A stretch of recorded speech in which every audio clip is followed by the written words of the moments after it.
Alors pour l'échauffement, on va avoir 5 tours de D-rowing, donc soit à la barre, soit avec une dumbbell ou une kettle en fonction du matériel que vous avez à la maison. Donc D-rowing à effectuer. Donc barre au niveau des genoux, dos plat, on vient tirer la barre vers le nombril, ça suit les cuisses, on contracte bien le dos et ses omoplates. Une fois qu'on a fait D-rowing, on a 5 overhead squats lents, donc prise un peu plus large, prise d'arraché, barre au-dessus de la tête, 5 overhead, on essaye d'être assez lent, on contrôle sa descente et on contrôle sa montée pour arriver sur un full squat et remonter tranquillement. Le but étant de réveiller les membres inférieurs et de continuer à réveiller ses épaules. Une fois que vous aurez fait vos 5 overhead squats, on aura 10 burpees à effectuer. Donc burpees, on vient s'allonger au sol entièrement, puis se redresser avant de finir avec un jump, un mouvement que vous connaissez bien. Il y en a 10 à effectuer. Une fois qu'on aura fait ça, on aura 5 leg raise. Donc ceux qui ont possibilité de se suspendre à une barre, vous faites suspendu à une barre.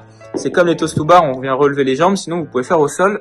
Une alternative ici, on vient tendre sa jambe et contrôler redescendre. Ça va réveiller les fléchisseurs de hanches, réveiller un petit peu les abdos. On fait une légère pression avec ses doigts afin de monter sa jambe.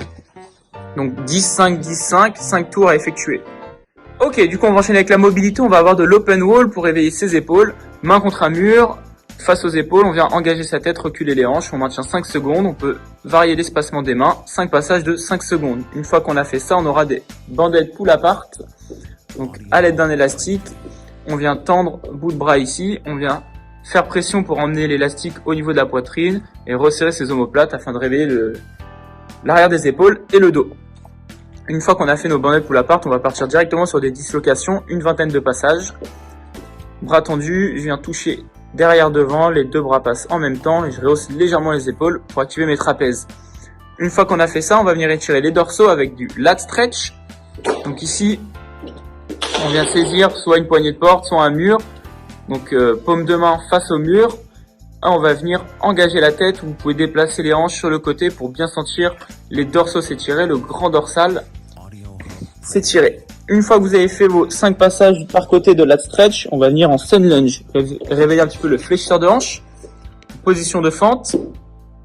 Ici, le regard vers le plafond, on engage les bras loin derrière, vous allez sentir normalement fléchisseur, le psoas au niveau des hanches, à chaque fois s'étirer. On fait 5 passages par côté, où on maintient à chaque fois 5 secondes. On va finir la mobilité avec les poignets, dans tous les sens, dos de la main, paume de main, une bonne salade de poignets ici pour terminer la mobilité. Ok, donc on enchaîne avec le WOD, on va avoir un AMRAP de 21 minutes. Donc pendant 21 minutes, on va performer sur 10 squat snatch. Donc ici, on part du sol, passer les genoux, on accélère, on réceptionne la barre aux hanches, on met de la vitesse sur la chute et on finit en squat. Donc c'est-à-dire avec les fessiers plus bas que les genoux. Donc ici j'accélère, tirage et je chute. 10 squat snatch. Une fois qu'on a fait ça, on va avoir 15 facing bar burpees.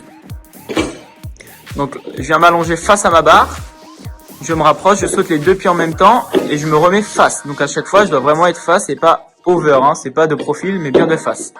15 burpees comme ceci. Une fois qu'on a fait ça, on a 20 rowing. Ou pour ceux qui ont des barres de suspension, vous pouvez faire 20 pull-up, donc les tractions, ou alors ce sera des rowing comme on a vu à l'échauffement. On resserre omoplate, coude serré le long du corps, barre le long des cuisses, on souffle quand on tire, on inspire quand on descend. Une fois que vous avez fait ça, 30 secondes de floor L-sit pour bosser ses abdos. Si vous êtes à l'aise sur le floor L-sit, les mains proches, vous décollez les deux jambes en même temps. Si vous pouvez même les fessiers, ou alors une seule jambe.